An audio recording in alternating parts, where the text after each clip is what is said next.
예, 오늘은 요한계시록 3장 1절부터 7절의 말씀을 전하도록 하겠습니다.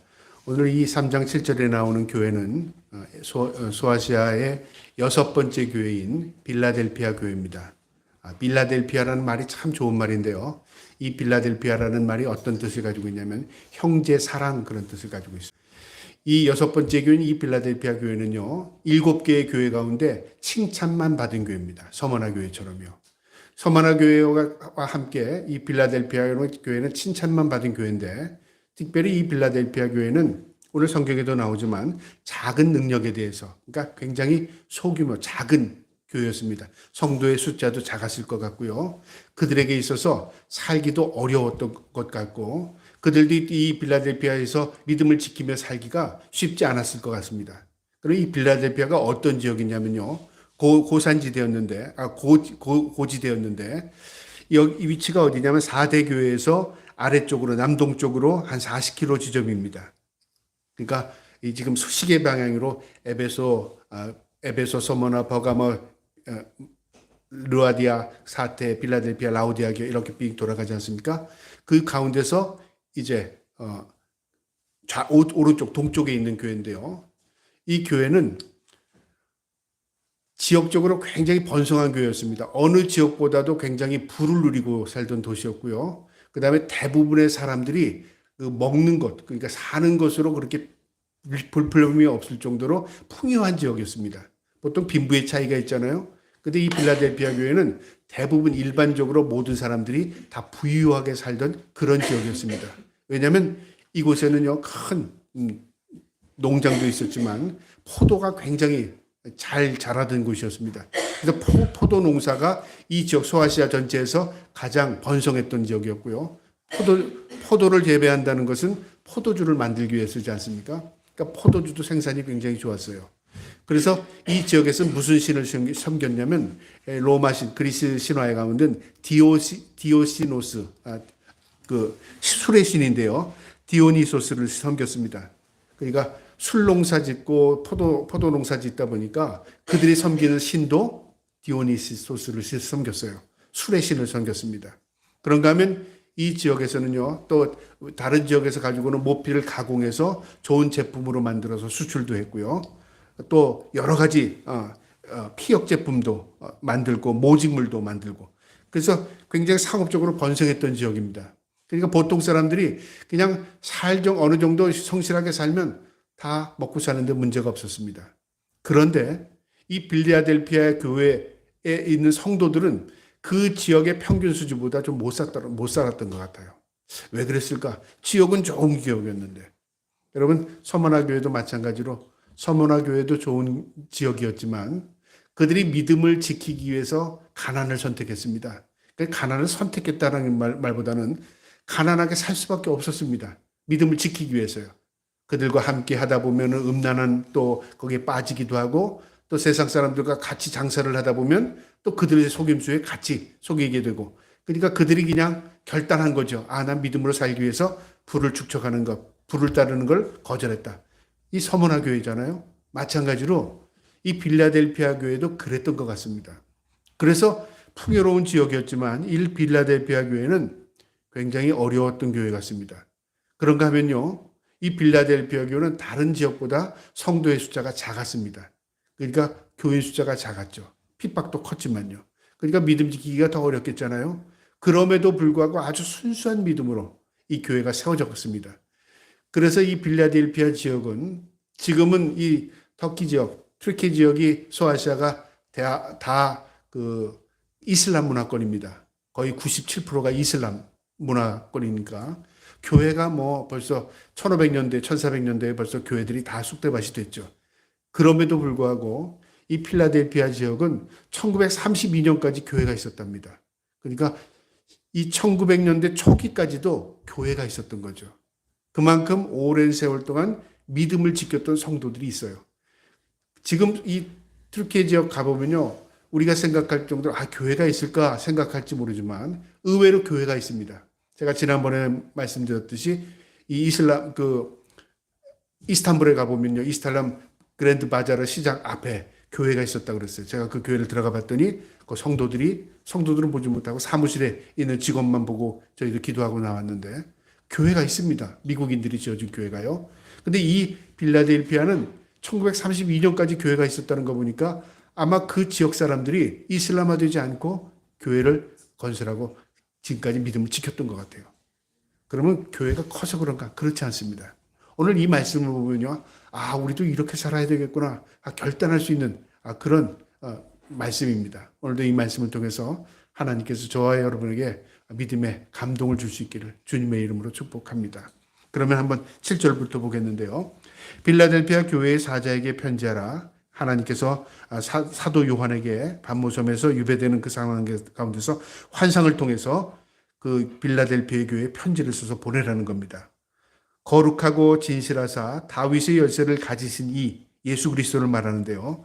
예수 그리스도를 표현할 때 여러 가지로 표현합니다. 7촛대가 거니를 예수 그리스도, 심판주 예수 그리스도. 그런데 이 빌라델피아 교회는요, 예수님을 보여주는데 어떻게 보여주시냐면 거룩하신 분으로 보여주십니다. 여러분, 거룩이라는 말은 창세기, 이 구약신기에 보면 레위기에 가장 많이 나오죠. 거룩하라. 또 하나님께서 이스라엘 백성들에게 하나님을 가르쳐 줄 때 거룩함으로 가르쳐 줍니다. 내가 거룩하니 너희도 거룩하라. 그리고 하나님께서 이스라엘 백성을 구별할 때 거룩한 백성이라고 구별합니다. 그러니까 이 거룩이란 뜻은 구별하는 것을 의미합니다. 분류하는 거죠. 흰 것과 검은 것을 구별하잖아요. 이게 거룩입니다.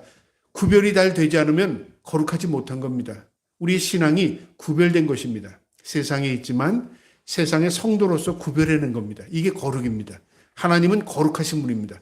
세상의 그 어떤 잡신들, 귀신들과는 비교할 수 없는 분입니다. 거룩하시기 때문에 거룩하십니다. 그 다음에 그분은 진실하답니다. 이 진실이라는 의미는 참되다, 진리, 변함이 없다 그 말이죠. 진실해. 우리가 사람에게도 진실한 사람이야, 변함이 없는 사람이야, 저 사람 거짓이 없고 참된 사람이야, 그런 의미잖아요. 우리 주님이 바로 그런 분입니다. 거룩하시고 진실하시고, 그 다음에 다윗의 열쇠를 가졌다는 의미가, 다윗은 왕권입니다. 이스라엘 민족에게 다윗, 그러면 그분은 왕이다. 그분은 존경받는 최고의 왕이었습니다.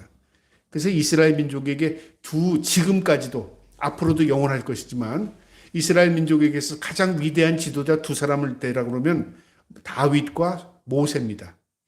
그들에게 있어서 다윗은 어떤 분이었냐면 왕 중의 왕이었고요.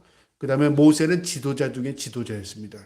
그래서 다윗은 바로 왕의 대명사인데 왕권을 가지신 그분이 열쇠를 가졌답니다. 어떤 열쇠일까요? 천국을 열고 닫는 열쇠를 가지신 거죠. 천국의 주인이십니다. 그러니까 열쇠를 갖고 계시죠.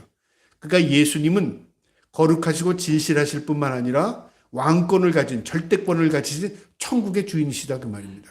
그러니까 우리를 들어보낼 수도 있고 우리를 들어가지 못하게 문을 닫을 수도 있는 거죠. 구원주는 그래서 바로 예수 그리스도입니다. 그분의 은혜로 우리가 보혈의 피, 그분의 대속의 죽음을 통해서 우리가 천국에 들어갈 수 있는 은혜를 얻은 거죠. 그렇게 소개하신 이후에 곧 열면 닫을 사람이 없고 닫으면 열 사람이 없는 그가 이르시되, 예수님께서 닫으면 누구도 못 들어갑니다. 예수님의 열어놓으면 그 열어놓은 자에게 들어갈 수 있는 거죠. 절대권입니다. 우리가 열어달라고 해서 열어주는 것도 아니고요. 이게 어떤 우리의 노력으로도 열 수 있는 게 아닙니다. 우리 주님이 열어주셔야만 들어갈 수 있는 겁니다. 그분이 뭐라고 말씀하시냐면 8절에요. 볼지어다 내가 내 앞에 열린 문을 두었을 때, 그분이 볼지어다, 주목해라 그러면서 빌라델피아 성도들에게 천국 문을 열어준다는 게 아닙니다. 이미 열렸답니다. 얼마나 놀라운 사건인지 모릅니다. 지금 다른 교회에게 이런 말씀하시지 않았습니다. 오직 빌라델피아 성도들에게만 천국 문을 열어놨답니다. 너희는 들어와. 언제든지 들어와 그 말이죠. 열어놓은 겁니다. 이게 얼마나 감격스러운 얘기인지 모릅니다. 너희가 하는 거 보고 열어줄게가 아닙니다. 너희가 믿음 생활 어떻게 하는 거 보고 내가 그때 봐서 열어줄게가 아닙니다. 이미 그들에게는 천국 문이 열려 있습니다. 열린 문을 들었을 때 능히 닫을 사람이 없으리라. 그들을 못 들어가게 닫을, 방해할 자가 없다는 겁니다. 작은 능력을 가지고서도 내 말을 지키며 내 이름을 배반하지 아니하였도다. 여기 중요한 기록이 있는데요. 빌라델피아가 하나님의 은혜로 천국 문이 열려 있습니다. 그들은 죽으면 천국 갑니다. 자, 그런데 왜 하나님께서 그런 은혜를 베풀어 주셨냐면 그들이 작은 능력에도 내 말, 주님의 말을 지켰대. 말씀대로 살았고 이름을 배반하지 않았다. 신앙의 정조를 지켰다 그 말이죠. 그것 때문에 천국 가는 겁니다. 이 빌라델피아 교회인데요. 그런데 큰 능력이 아니라 이 작은 능력의 원어가 뜻이 어떤 거냐면요. 은사도 없어요. 은혜도 부족한 것 같아요. 능력도 없어요. 가난하게 살아요. 그 다음에 보잘것없 사람하고 비교해도 좀 다른 사람보다 평균치 않은 것 같아요. 작다, 적다 그 말이죠. 적다. 우리 하나님 앞에 기도할 때 어떤 기도를 합니까? 주여 능력 주시옵소서. 목회자도 때로는 그런 기도를 많이 할 때가 있어요. 주님 능력 주셔야 일을 하죠. 능력 주시옵소서. 그런데 능력은 성경에 어디 있냐면요. 내게 능력이 주셔서 내가 일하는 게 아닙니다. 능력은 주님이 능력이십니다. 우리 인간은요, 도토리 키재기입니다. 다 능력 없습니다. 그런데 우리 착각하는 거죠. 능력을 받아서 능력을 가지고 하는 것으로 생각하는데요. 그게 아니라 주님을 모시고 있으면 능력입니다. 그러니까 주님을 모시고 없는데 주님을 모시지도 않았음에도 불구하고 능력 있는 척하는 사람들이 의외로 있죠. 그러니까 귀신 쫓아내고 뭐 하고 해서 사람들 보기에 저 사람 능력 있는데 그러니까 그 능력을 표현하기 위해서 자꾸만 다른 수단을 쓰는 겁니다. 우리 인간은 능력을 어떤 것이라고 생각하냐면요. 남들에게 드러나고 다른 사람이 없는 초능력을 행하고 어떤 것, 다른 사람이 할 수 없는 것을 행할 때 저 사람 능력 있는 사람이야. 영적인 거로도 그렇겠고요. 일반적으로도 다른 사람이 많이 가지고 있으면 저 사람 능력 있는 사람이야. 다른 사람보다 높은 지위에 있으면 저 사람 능력 있는 사람이야. 다른 사람보다 재능이 많거나 잘하면 저 사람 능력 있는 사람이야. 그렇게 말하잖아요. 그 능력을 항상 뭐라고 생각하냐면 일반 평균치보다 높고 잘하고 가지고 있고 높은 사람을 능력 있다고 표현합니다.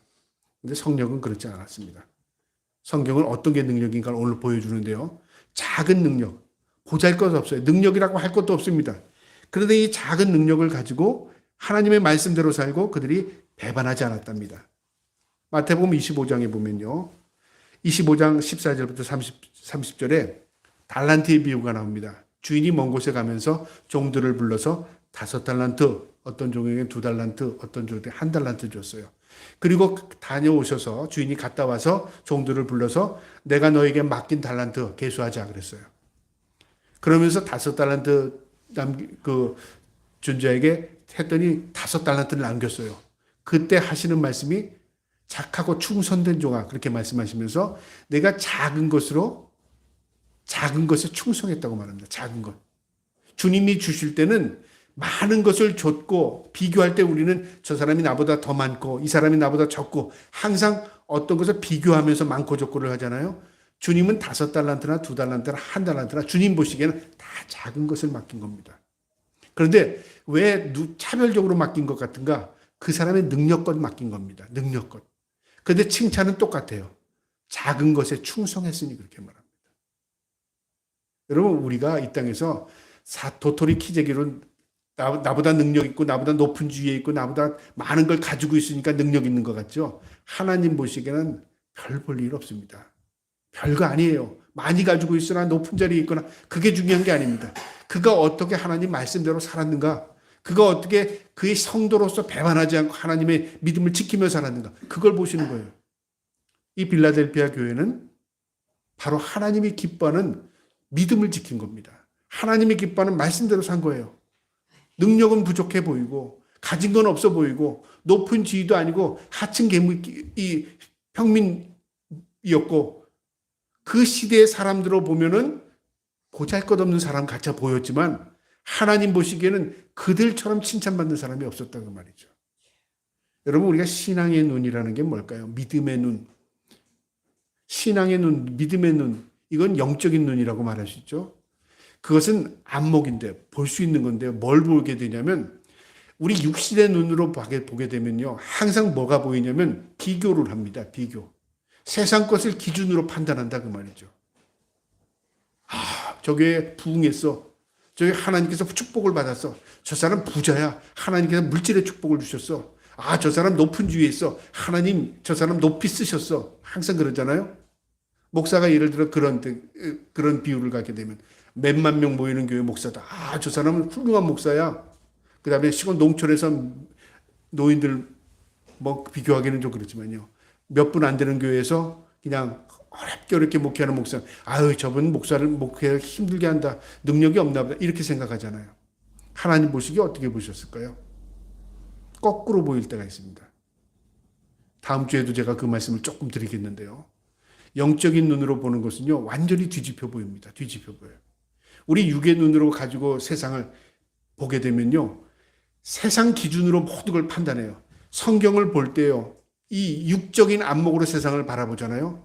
그러면 어떻게 되는 줄 아십니까? 세상의 가치 기준을 가지고 성경을 이해하게 되면요, 내가 볼 것만 보여줘요. 구하라 주실 것이요, 찾으라 찾을 것이요, 문을 두드려 열릴 것이요. 아, 하나님 내가 찾지 못했군요. 하나님 나에게 부자 되게 해주세요. 찾아요. 구해요. 하나님 나 집 주세요. 하나님 나 뭐 해주세요. 네가 구하지 못했으니까 얻지 못했지. 만약 그랬다면 그냥 구하는 거예요. 그러면 하나님과 귀신과 우상 숭배자와 뭐가 달라요? 하나님이 인격적인 하나님이시라는데 우리가 하나님을 대상으로 하지만 기도를 하는데 그런 식으로 기도하면 이거 뭐 이상하잖아요. 근데 우린 그걸 생각하지 않아요. 아, 내가 구하지 못했구나. 열심히 없었구나. 그걸로 생각하는 거죠. 여러분 착각하지 마세요. 하나님은 그렇게 이용당하시지도 않겠지만 하나님 그 저급하지도 않습니다. 하나님은 그런 것으로 우리 채워주실 능력이 없어서가 아니라 그런 것 채워주셔서 우리 인간이 온전한 믿음으로 살 수 없기 때문에 그렇습니다. 우리가 구해야 할 건 무엇을 구해요? 하나님의 나라 의를 구하랍니다. 그리하면 이 모든 것을 너에게 더하신답니다. 부수적인 겁니다. 먼저 그의 나라와 의가 본질이에요. 그리고 부수적인 건 하나님이 채워주셔요. 구하지 않아도 네 필요한 건 내가 다 안다 그 말이죠. 그런데 누구는 더 많이 갖고 누구는 덜 갖고요. 달란트가 다르잖아. 내가 한 달란트를 받았을지라도 하나님 앞에 진실하고 하나님 앞에 거짓 없이 믿음을 지키며 살면 하나님 앞에서는 나 칭찬은 어떻게 해요? 그 사람이 칭찬이 더 많은 거예요. 그래서 우리가 믿음의 영적인 안목이라는 것은요, 세상이 때로는요, 거꾸로 볼 필요가 있어요. 거꾸로. 아, 저 사람 높은 지위에 있는 애, 그거에 관심 갖지 말고요. 낮은 지위에 있는 사람들이 어떻게 살아가는가를 보고요. 저 사람 부자로 사네, 거기에 관심에 초점을 맞추지 말고요. 가난한 사람들이 어떻게 지혜롭게 사는가, 그거에 관심을 가질 필요가 있어요. 믿음도 마찬가지입니다. 조용히 믿음 생활하는 사람의 안 보고 떠들썩하게 하는 사람 믿음을 봐요. 그러면 거기에 뭔가 있는 것 같아 착각하는 거죠. 여러분, 우리의 영적인 안목이라는 것은요, 하나님의 시야의 관점에서 바라보는 겁니다. 하나님은 어떻게 하셨어요? 내가 작은 능력을 가지고서 보잘것없는 것, 남들이 부러워하지도 않는 것, 그리고 그 사람들이 어떤 위축되는 것, 그거 가지고도 내 말을 지키며 하나님 말씀대로 살았으며 내 이름을 배반하지 않았다. 충성됐다 그 말이죠. 진실했다 그 말입니다. 하나님이 여기에 관심을 가진 거예요. 그러시면서 하는 말씀이 9절에 보라 사탄의 회당 곧 자칭 유대인이라 하나 그렇지 아니하고, 여기 사탄의 회당, 이 유대인들이 디아스포라 되면서 흩어지면서 소아시아적으로 많이 밀려왔습니다. 그래서 에베소에도 서머나에도 가고 뭐 각 지역마다 많이 갔죠. 빌라델피아도 갔습니다. 왜냐하면 살기 위해서는 다 대도시를 찾아갔으니까요. 그런데 이 빌라델피아에 가서도 이들이 예수 믿는 사람들을 굉장히 핍박했습니다. 서머나 교회도 그랬잖아요. 그래서 서머나 교회도 사단의 회당이 있답니다. 그들이 이 유대인들이었는데요. 너는 장차 받을 고난을 두려워하지 말라. 이 2장 10절에 있죠. 이 서머나 교회에게 위로하는 겁니다. 볼지어다 마귀가 장차 너희 가운데 몇 사람을 옥에 던져 시험을 받게 하리니 너희가 10일 동안 환난을 받으리라. 내가 죽도록 충성하라. 그리하면 내가 생명의 관을 내게 주리라. 빌라델피아 서머나 교회를 위로하면서 그들이 너희를 파괴하고 너희를 10일 동안 옥에 가두고 고난 가운데 너희를 밀어넣을 것이다. 그러나 참고 견디면 충성해라. 그러면 내가 너희에게 상을 주리라. 그렇게 위로했죠. 서머나 교회는요. 그런데 빌라델피아 교회는 그렇게 말하지 않습니다. 거꾸로입니다. 서머나 교회와 상황이 비슷하고 그들이 그 풍요로운 그 도시 속에서 가난을 감수하고 살았음에도 불구하고 이 서머나 교회는 핍박이 있었습니다. 그걸 견디라고 말하고, 거꾸로 빌라델피아 교회는 핍박하는 그들이 너희들에게 무릎을 꿇을 거라고 얘기합니다. 자, 보세요. 9절에 보라 사탄의 회당 곧 자칭 유대인이라 하나 그렇지 아니하고 거짓말하는 자 중에서 몇을 내게 주어 그들로 와서 내 발 앞에 절하게 하고 내가 너를 사랑하는 줄 알게 하리라. 그들이 누굽니까? 핍박하던 사단의 회당들이죠. 예수 못 믿게 하고 방해하고 이랬던 고통 가운데 몰아냈던 그들이 거꾸로 그들 앞에 발 앞에 무릎을 꿇는답니다. 왜 똑같은 상황 가운데서 서문화 교회 같은 교회는 믿음을 지키기 위해서 내가 고통을 당해야 되는데 빌라델피아 교회 같은 경우는 내가 믿음을 지키는데 그들이 와서 무릎을 꿇을까요? 여러분 이 말씀을 잘 봐야 됩니다. 서문화 교회는요 조금 성도들이 고난을 감내해야 할 수 있는 그 신앙의 연단이 필요했던 것 같아요. 하나님 보시기에 우리는 세상 가운데 있어서 그냥 온실안의 화초처럼 믿음이 자라지 않습니다. 때로는 환난을 당하고 때로는 시험을 통해서 우리의 믿음이 견고해집니다. 서문화 교회가 온전히 서게 하기 위해서는요 때로는 그 환난이 필요했던 것 같아요. 그래서 거기서 화형을 당한 교부도 있었잖아요. 그처럼 어려운 환난 가운데서도 그들의 믿음을 지키게 한 것, 그들을 버리신 게 아닙니다. 하나님이 그들과 함께 하시면서 그들과 함께 믿음을 지킬 수 있도록 능력이 되어주신 겁니다. 그런가 하면 빌라델피아 교회는 좀 믿음이 성숙했던 것 같아요. 그래서 그들이 그거에 개의치 않고 믿음을 지켰더니 거꾸로 어떻게 되냐면 그 방해했던 세력들이 그들 앞에 무릎을 꿇습니다. 이것은 최종적으로 어떤 시대냐면요. 하나님이 심판대 앞에 섰을 때 하나님께서 구원의 백성들, 이 빌라델피아 교회 믿음의 성도들을 하나님께 구원하시고요. 그 다음에 그들을 방해했던 세력들이 하나님 앞에 무릎을 꿇습니다. 또 이것 신학적으로 어떻게 이해가 되냐면요. 주님이 오시기 전에 7년 대환란이라는 게 있습니다. 요한계시록에요. 그 7년 대환란 때, 그 7년 때에 이들이 환란을 면케하시고 그들이 모두 굴복하게 하는 그때가 있을 수 있다 그 말이죠.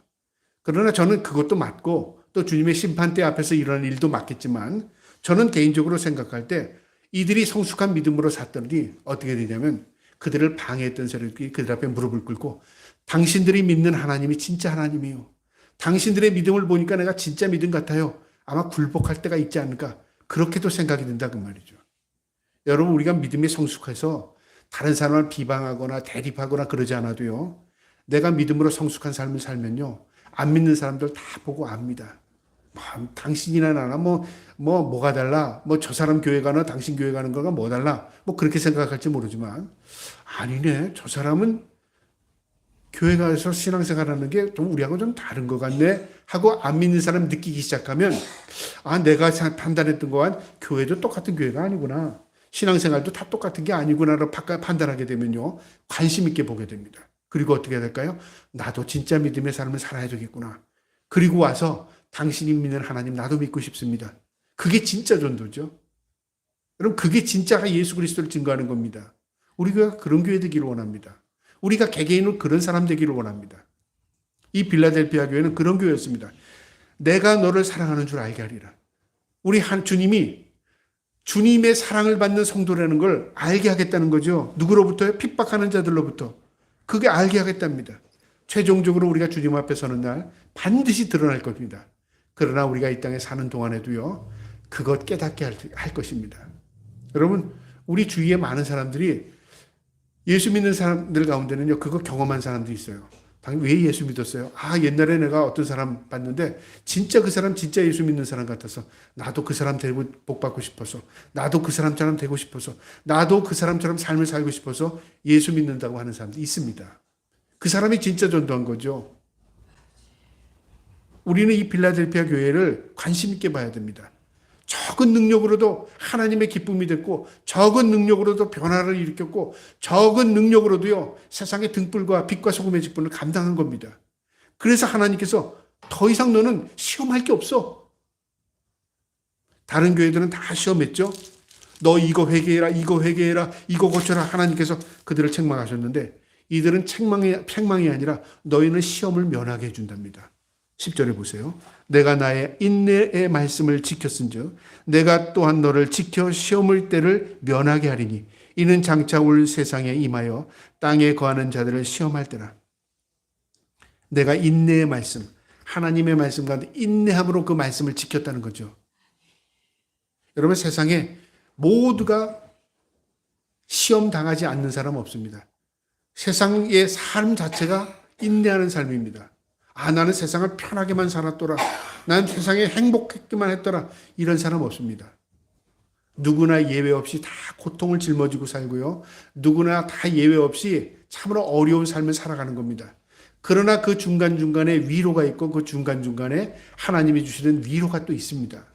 어쨌든 이 빌라델피아 교회에게 주시는 위로의 말씀은요. 하나님이 인내를 아신답니다. 내가 또한 너를 지켜 시험을 때를 면하게 하니 하나님이 함께 하신다는 거죠. 지켜주신답니다. 빌라델피아 교회를. 그래서 뭐 어떻게 하신다고요? 시험의 때를 면하게 한답니다. 그래서 신학적으로 이 시험의 때가 언제냐?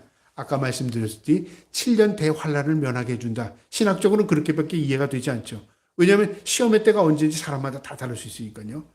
그래서 시험의 때, 성경적으로 보면 환란 시기가 시험의 때다. 그 시험을 당하지 않도록 하나님이 이 면하게 해주겠다. 그런데 빌라델피아 교회는 과거 2000년 전의 성도들입니다. 그 신앙을 지금 오늘날 성도들에게 이 성경을 통해서 비춰주는 겁니다. 그럼 우리는 어떡하죠? 우리가 시험의 때는 다 각자 다를 수 있어요. 어쨌든 시험의 때를 면하게 한다고 하시면서 이는 장차 앞으로 되어질 일이죠. 온 세상에 임하여 땅에 거하는 자들을 시험할 때라. 온 세상에 임한답니다. 시험의 때를. 여러분 앞으로 7년 대환란만 시험일까요? 그러면 우리는 그때 7년 대환란을 당하지 않으면 시험의 때를 경험하지 않겠네요. 그래서 이 신학적으로 또 7년의 대환란을 신학적으로 또 나눕니다. 예수님 오시기 전에 7년 대환란을 성경적으로 숫자적으로 해석을 할 것인가? 아니면 의미적으로 해석할 것인가? 아니면 지금이 7년 대환란 시기인가? 전천년설, 후천년설, 무천년설도 마찬가지예요. 주님이 오시기 전에 환란이 당하느냐? 주님이 오실 때에 환란을 당하느냐? 주님이 오시기 후에 환란을 당하느냐? 아니면 무천년설, 전후가 아니라 지금 우리가 살아가는 시대가 환란의 시대다. 해석이 다 다른 겁니다. 우리가 신학이라는 것은 뭐냐면요. 답을 정해주는 게 신학이 아니라 신학이라는 관점입니다. 나는 이 관점으로 성경을 봐. 그 말이죠. 그러니까 신학이라는 것이 어떤 신학을 했느냐에 따라서 관점의 차이는 있을 수 있어요. 그러나 신학이라는 게 성경을 변하게 만들지는 않습니다. 우리가 성경을 읽어도 그렇잖아요. 아, 나는 이 말씀이 이 말씀 같아. 받아들이면, 그렇게 받아들이면 또 자기가 그 말씀 믿어요. 근데 전혀 엉뚱한 말로 받아들이면 그게 뭐 이단이 되는 거죠. 만약에 이 말씀을 읽어놓고 다른 데 붙여요. 앞으로 7년이라니까 이제 7년을 개수하고 있죠. 1992년 10월 며칠 날 온다. 그런 게 있잖아요. 지금도 그런 무리들이 굉장히 많습니다. 우리가 그렇게 현혹되는 이유는 뭐냐면요. 성경을 의미적으로 이해를 못하고 자꾸만 수수께끼 풀들을 이해해야 됩니다. 성경을 계속 반복해서 읽게 되면요. 하나님께서 우리에게 지혜를 주십니다. 그게 성령이 내주하심, 성령의 인도하심입니다. 오늘 이 말씀은요. 저는 이렇게 생각합니다. 세상에 임하게 될 이 시험이라는 것은 우리도 세상에 살면서 시험 당하잖아요. 시험이 없는 사람은 없습니다. 시험이 없는 곳은 죽음 이후에는 시험이 없죠. 이미 죽었으니까 생명이 없으니까요. 그러나 살아있는 모든 사람은 다 시험거리가 있어요. 그런데 어떤 사람은요, 그 시험이 더한 사람이 있고, 어떤 사람은 덜한 사람이 있고, 어떤 사람은 우리가 보기에 형통하게 살아가는 사람이 있어요. 무슨 차이일까요? 물론 여러 가지 있어요. 어떤 사람은 돈이 많아, 어떤 사람은 건강해, 어떤 사람은 빽이 있어. 뭐 이렇게 해서 이 세상적인 눈으로 해석이 되겠죠. 또 어떤 심리학적으로는 어떻게 이해하겠어요? 저 사람 마음 구조가 그렇게 돼 있어. 저 사람 긍정적이야. 저 사람 부정적이야. 심리적으로 또 이해할 수 있죠. 관점이라는 건요, 어떻게 보느냐에 따라 다릅니다. 그런데 성경은 관점을 어떻게 봐야 되냐면 영적인 관점에서 봐야 됩니다. 그러니까 영적인 관점은 내 관점이 아니라 하나님의 관점에서 보는 게 영적인 관점입니다. 자, 보세요. 시험이라는 게 어떻게 오냐면 시련이라는 게 내 욕심을 막 채우려다 보니까 욕심이 안 차요. 그러니까 죄를 짓게 되고 욕심을 채우다가 보니까 어떻게 남을 해를 입히죠? 그럼 그렇게 되다 보면 시험이 오는 거죠. 그건 무엇 때문에 시험이 들었습니까? 내 욕심 때문에 그랬어요. 그럼 욕심을 버리면 시험 없어집니다. 그렇죠? 그러니까 불교에서 내려놓다 비워라 그게 뭐냐면 욕심에서 오는 걸 버려라 그 말입니다. 그런데 인간의 욕심을 인간 스스로 버릴 수 있는 능력이 있는가? 없습니다. 욕심을 버리라는 사람을 뒷조사했더니 욕심을 가득 채웠어요. 그런 일들이 굉장히 세상에 많습니다. 저 사람 청렴하게 살았어. 근데 뒷조사해보니까 청렴이 아니라 아주 지저분하게 산 사람들이 의외로 많아요. 인간은 욕심을 스스로 내버린다? 불가능합니다. 하나님께서 그렇게 도와주시지 않으면. 그 다음에 환경이 그래요. 나는 정직하고 바르게 살려고 하는데 주위 사람들이 다 그렇게 살아요. 도둑질하고 살고 뭐 하고 살아. 야, 너만 그렇게 산다고 뭐 올바른 줄 알아? 우리 예를 들어 직장 생활 할 때 보세요. 다른 사람들 슬쩍슬쩍해서 돈을 해서 뭐 교통비 올릴 때도 뭐 더 올려야 되고 뭐 출장비 올릴 때도 더 올려서 하고 또 그런 거 있잖아요. 여러 가지. 뭐 나만 그러나 다 그렇게. 근데 나는 기독교이니까 예수를 믿는데 내가 쓰지도 않은 일을 어떻게 올려? 내가 그렇게 해서 어떻게 해? 아우 난 못하겠어. 그러면 누가 바보가 되죠? 당신이 바보야. 다 그렇게 살아. 그렇잖아요? 그러니까 그렇게 살지 뭐 나도. 뭐 이게 뭐 나만 그런 게 아니라 다 이게 통용되는 거야. 그리고 그렇게 살아보세요. 하나님 이렇게 잘한다 너. 사회생활도 잘하고 신앙생활도 잘하네. 하나님 기뻐하실까요? 그러니까 시련이 오는 거예요. 그거 안 하려니까 시련이 오는 거예요. 그렇죠? 그 다음에 또 나는 잘 바르게 살려고 그래요. 그 다음에 그런 말씀대로 살려고 그래요. 그런데 사탄이 주는 시험이 있을 수 있잖아요. 야, 한 번만. 여보, 한 번만에 눈 딱 감고 해. 또 평생 살 수 있어. 너 이거 죄 아니야. 다 그렇게 눈 딱 감고 귀 딱 다 가리고 하라. 만약에 사탄이 꿰어서 그를 시험해서 그가 넘어갔다고 생각해봐요. 그럼 어떻게 되죠? 사탄의 꾀임에 넘어간 거잖아요. 영적인 눈으로 볼 때 어떻게 해야 됩니까? 욕심은 욕심을 버리면 된다고 그러고, 근데 미혹인 떠나면 돼요. 그걸 박차고 나오면 돼요. 대표적으로 요셉이 그랬죠. 미혹하는 그 주인집 여자의 미혹을 뿌리치고 뛰쳐나왔습니다. 그게 살 길이었어요. 그것 때문에 억울함을 계속 당하잖아요. 근데 하나님이 그와 함께 하셨습니다. 사탄은 어떻게 합니까? 계속 미혹돼요. 그러니까 시험이라는 건 사탄이 주는 외부의 시험도 있고요. 환경적인 시험이 있을 수 있고 욕심적인 시험이 있을 수 있다고 말이죠. 이런 시험은 어떻게 떨쳐내고 그 다음에 가지 말아야 되고 구별해야 됩니다. 그 다음에 진짜 시험이 있습니다. 하나님이 주신 은혜의 시험이 있어요. 대표적으로 누구냐면 누구죠? 이삭. 제물로 바친 아브라함에게 준 시험이죠. 네 아들을 번제물로 바쳐라. 이건 앞뒤가 맞잖아요. 주실 때는 언제고 그 다음 달라는 건 뭐예요? 앞뒤가 하나님 맞잖아요. 근데 아브라함이 미련해서 생각이 없어서 그렇게 주님의 말씀에 순종했을까요? 아브라함은 주신 분도 하나님이셔. 무슨 이유가 있을 거야? 하나님께 그냥 드리기로 단순했습니다. 신앙은 때로는 단순한 것. 그게 우리에게 영적일 때가 있습니다.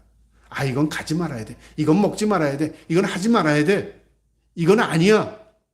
하나님께서 우리에게 딱 그런 마음을 주시면요. 아예 딱 끊어야 됩니다. 그 시험을 했는데 하나님 말씀대로 순종했어요. 아브라함이요. 하나님 어떻게 하셨죠? 그만.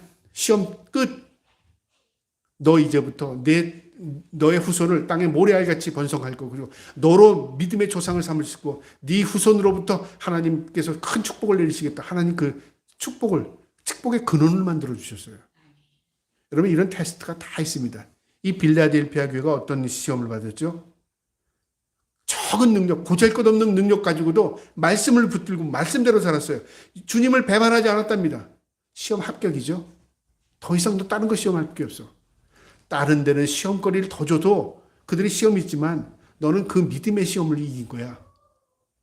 저는 이 말씀을 제 개인적으로 붙듭니다. 우리 인생을 다는 믿음의 시험이 계속 온다면 어떻게 할까요? 하나님 지난번에 시험 쳤는데 또 시험하여? 시험 쳤는데 또 일반적으로 보면요. 하나님 그렇게 우리를 괴롭히기 위해서 시험하지 않습니다. 때로는 하나님께서요. 시험에 인생을 통해서 믿음의 시험을 몇 고비 넘기십니다. 저는 그 몇 고비를 넘겼습니다. 앞으로도 시험이 있을 거지만 딱 넘길 땐 누구도 그것을 너 시험이라고 생각하지 않아요. 제 개인적으로 그렇게 생각한 거죠.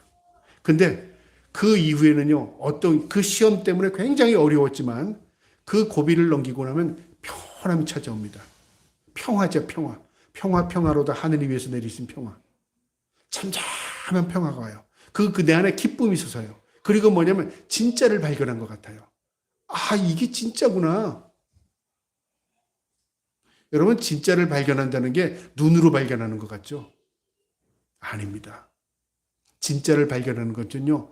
내 눈으로, 내 마음으로, 내 심령으로 발견하는 게 아닙니다. 하나님이 볼 수 있는 눈을 열어주셔야 볼 수 있어요. 이게 진짜였네. 그래서 때로는요. 우리의 눈으로 보는 상은 다 허상이랍니다. 우리의 눈은요. 다 거꾸로 보여요. 우리가 지금 눈체를 똑바로 보는 것 같잖아요. 이 눈에서 이 여기에 비치는 건요, 다 거꾸로 보여요, 거꾸로. 그게 뇌가 어떻게 되냐면 해석을 바로 해주는 거지요. 어쨌든 우리는요, 세상을 바라볼 때 때로는 거꾸로 보면서 이게 바르다고 착각하는 경우가 많습니다. 그래서 하나님께서 온 세상에 임하여 땅을 거하는 자들을 시험할 때가 온답니다. 11절에 내가 속히 오리니 내가 가진 것을 굳게 잡아 아무도 내 면류관을 빼앗지 못하게 하라. 시험이 올 때가 온데 그 믿음을 굳게 잡으라는 거죠. 말씀대로 사는 거 굳게 잡아라 그 말이죠. 네 적은 믿음이라도 그거 하나님 보시니까 굳게 잡아라. 면류관을 빼앗지 마라. 그러니까 우리가 믿음을 지키며 사는 것, 그게 굉장히 중요한 겁니다. 우리가 천국 가려고 무슨 공로를 쌓고 천국 가려고 뭐 하는 게 아니라요. 하나님의 나에 주신 믿음, 그거 붙들고 사는 겁니다. 그리고 내가 하나님이 주신 그 믿음을 통해서 말씀을 읽게 되면요. 그 말씀을 통해서 우리가 경고해주고요. 내 삶을 통해서 그것들의 체험이 생기는 것입니다. 그러면서 12절에요. 이기는 자는, 그 믿음의 승리자는 어떻게 하시나 보세요. 내 하나님의 성전에 기둥이 되게 하리니. 여러분, 하나님의 성전, 천국의 기둥 그렇게 말할 수도 있죠. 이 구약에 보면 성전 안에 기둥이 두 기둥이 있었는데요. 야긴과 보아스라는 두 기둥이 있었습니다. 역대하에 나오는데요. 이 기둥은 어떤 기둥이냐면 상징적인 의미입니다. 기둥, 이 천장을 받치고 있는 겁니다. 기둥은 그 건물을 세우기 위한 기초입니다. 천국의 기둥, 성도입니다. 성도. 교회의 기둥은 누구죠? 성도입니다. 성도가 다 빠져버리면 교회는 교회가 아닙니다. 간판이 붙어 있고 건물이 있었고 모든 시설이 다 갖춰도 교회가 아니에요. 천국의 기둥 삼는다는 게 뭘까요? 하나님께서 너를 천국의 백성 삼겠다 그 말이고 너는 천국의 모델이야 그 말이죠. 빌라델피아 성도들에게요. 여기 이 야긴과 보아스라는 이 두 기둥은요. 하나님이 세웠다는 말이고요. 야긴은, 보아스라는 건 그 안에 능력이 있다 그런 뜻입니다. 내가 쓴 게 아니라 하나님이 그 기둥되게 세워주신 겁니다. 내가 능력이 있어서 기둥된 게 아니라 하나님이 나의 능력이 되어주셨어요. 그는 적은 능력이었지만 하나님 보시기에 칭찬했죠. 천국에 기둥된답니다. 세상에선 보잘것없었지만 천국에선 기둥돼요. 거꾸로 한번 이해해 볼까요? 세상에서 높은 사람이 천국에서 높아졌다. 저는 그렇게 해석하고 싶지 않습니다. 세상에서 쪼그라지고 세상에서 별 볼 일 없었는데 천국에서도 쪼그라게 살다. 구원받은 백성이라면 그렇게 보이지 않아요. 하나님의 보시는 관점은 거꾸로 될 수도 있다 그 말이죠. 믿음을 지키며 사는 것. 여러분 굉장한 겁니다. 우리가 다른 사람의 눈에 별 볼 일 없이 보여도요. 하나님 보시기에는 귀하게 보는 성도들이 있고요. 사람들이 보기에는 굉장히 추앙하고 부럽고 그다음에 그 믿음 있는 것 같이 보여도 하나님 보시기에는 참으로 한심하고 책망받을 것만 있는 그런 사람이 있을 수 있다 그 말이죠. 그래서 기둥되게 하신다면서요. 그는 결코 다시 나가지 아니하리라. 결코 그가 그 자리를 빼앗기지 않을지라. 결코 그 자리를 다시 나가서 다시 지옥 백성 되지 않는다 그 말이죠. 그는 구원받은 백성으로서 견고하게 그 자리를 지킬 것이다 그 말입니다. 하나님이 그를 보장해 주시는 겁니다. 내가 하나님의 이름과 하나님의 성 곧 하늘에서 내 하나님으로부터 내려오는 새 예루살렘의 이름과 나의 새 이름을 그의 위에 기록하리라. 새 예루살렘 천국이고요. 그 다음에 새 이름, 우리가 성도로서 구별된 하나님의 백성이죠. 이름이라는 건 그 사람을 부르는 호칭이잖아요. 하나님은 우리 개개인을 다 아시는 거죠. 천국에서도 다 알고 계신다 그 말이죠. 그러면서 그 위에 기록한답니다. 천국의 이름을 기록한다. 천국 백성이죠. 놀라운 은혜죠. 그러면서 귀 있는 자는 성령이 교회들에게 하시는 말씀을 들을지어다. 구별하고 분별력을 가지고 하나님의 말씀에 귀를 기울여라 그 말씀입니다. 오늘 이 말씀에서 주는 교훈이 있는데요. 이 땅에 사는 동안에 의미 없는 고난은 하나도 없습니다. 의미가 다 있어요. 그 의미를 우리가 깨달아야 합니다. 아, 이게 내 욕심으로 오는 시험이구나.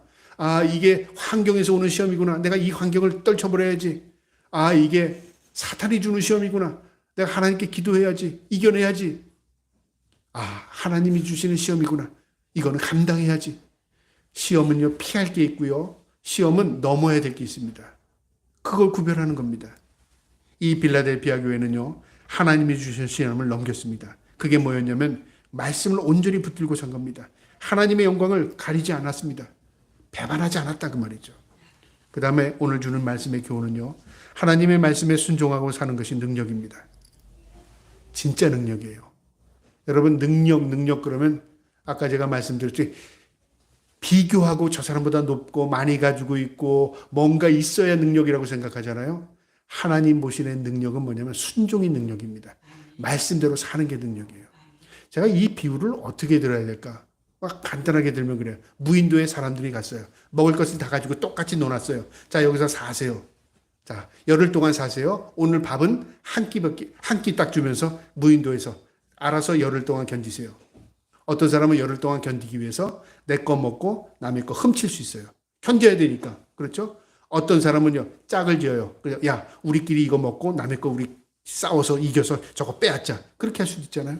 어떤 사람은 자기 거 먹고, 그 다음에 자기가 채집을 해서 바다에 들어가서 해산물 가져서 먹을 수 있어요. 어떤 사람은 자기 것 보니까 다른 사람 굶는 사람이 있을 것 같아요. 자기 것 조금 먹고 남 주고, 그 다음에 자기는 어떻게 해요? 또 자기가 농력껏 자기가 바다에 구하든가 채집을 해서 먹는 사람이 있을 수 있죠. 똑같이 먹고 살아 견뎠어요. 그 다음에 결과는 어떻게죠? 누가 능력이 있다고 봅니까? 남의 것 빼앗은 사람이 능력일까요? 난 그렇게 보이지 않아요. 남의 것 탈취해서 아니면 싸워서 이겨서 내가 빼앗는 게 능력일까요? 그것도 능력으로 보이지 않아요. 능력은 내가 먹을 수 있지나 내 것을 남에게 양보하고 그 다음에 내가 내 노력을 통해서 얻은 걸 얻어서 적은 것이지만 그거를 먹을 수 있는 것. 그게 진짜 능력이잖아요. 그래서 이런 말 있잖아요. 자식에게 무엇을 물려주지 않고 고기 낚는 법을 배워라. 그러니까 뭘 물려주는 것보다는 그 방법을 가르치는 게 그게 더 부모로서 현명한 거다. 우리 그런 말도 있잖아요. 여러분 마찬가지입니다. 하나님 우리 아버지십니다. 하나님은 모든 걸 갖고 계신 분입니다. 우리에게 능력이 없어서 주시지 않는 게 아니라요. 우리에게 진짜 능력은 하나님이 우리와 함께하는 게 능력입니다. 내가 하나님의 말씀대로 사는 게 능력입니다. 내가 좌우 돌아보지 않고 굳굳이 내 묵묵히 가는 게 능력입니다. 저와 여러분이 그런 능력 가지고 살기를 주님의 이름으로 축복합니다. 마지막으로요. 이 말씀의 교훈은 하나님의 말씀에 순종하고 사는 자들에게 주시는 은혜가 있는데요. 어떤 은혜냐면 오늘 본문에 4가지 은혜가 나옵니다. 첫 번째로 내가 너를 사랑하는 줄 알게 해줬답니다. 9절이죠. 위로입니다. 저 사람 진짜 예수 믿는 사람이야. 하나님 사랑하는 사람이야. 무엇 때문에 그런 걸 느끼게 하시죠? 말씀대로 살아서. 하나님의 이름을 더럽히지 않아서. 그 다음에 또 어떤 하나님의 은혜를 주시냐면요. 10절에 있습니다. 시험의 때를 면하게 한답니다. 환난을 보호해 주시고 고난 가운데 하나님 그 고난을 명케해 주신다는 거죠. 그래서 말씀대로 사는 사람이 형통합니다. 형통. 평안하게. 그렇게 눈에 보이지 않아도 평안해요. 제가 우리 가정을 얘기하는 건 그렇지만 우리 아버지 형제들을 보면은 할아버지 때부터 예수를 믿어서 그런지 다 가정마다 편안한 가정들이에요. 참 눈에 띄지도 않지만 편안한 가정들이에요. 아, 이게 믿음이구나. 저는 그렇게 보여져요. 믿음이라는 게 나서 높은 지위하고 한 게 아니라 믿음 생활을 지키면서 편안한 삶을 살아요. 그냥 완만한 삶을 살아요. 아, 이게 진짜 복이구나. 그걸 제 나름대로 깨닫습니다. 여러분, 시험을 명쾌해 준다. 하나님이 함께 하시고 보호하신다. 고난을 이겨낼 수 있도록 하나님 은혜 베풀어 주신다. 그 말이죠. 그 다음에 은혜로 주시는 게 있는데요. 순종하는 자에게 하나님의 나라에 기둥되게 하신다. 하나님이 능력이 되어 주신다. 하나님이 세워주신다. 그 말이죠. 마지막으로 하나님이 주신 은혜가 있는데 12절 하반절에 있죠. 천국의 백성임을 확증해 주신답니다. 주님이 보장해 주신다. 그 말이죠. 여러분, 내가 아무리 나는 천국 백성이야. 내가 100번 1000번 해도요. 하나님 내가 몰라 그러면 끝입니다. 그런데 내가 진짜 천국 갈까? 내가 하나님의 백성인가? 내 마음이 흔들리는데 항상 성령님이 하나님께서 너는 천국 백성이야. 마음에 그런 확신을 주면 어떻게 할까요? 그것만큼 위로될 데가 없습니다. 여러분, 그 하나님의 음성이 저와 여러분을 늘 일깨우셔서 늘 천국 백성으로 담대하게 살아갈 수 있기를 주님의 이름으로 축복합니다. 아멘.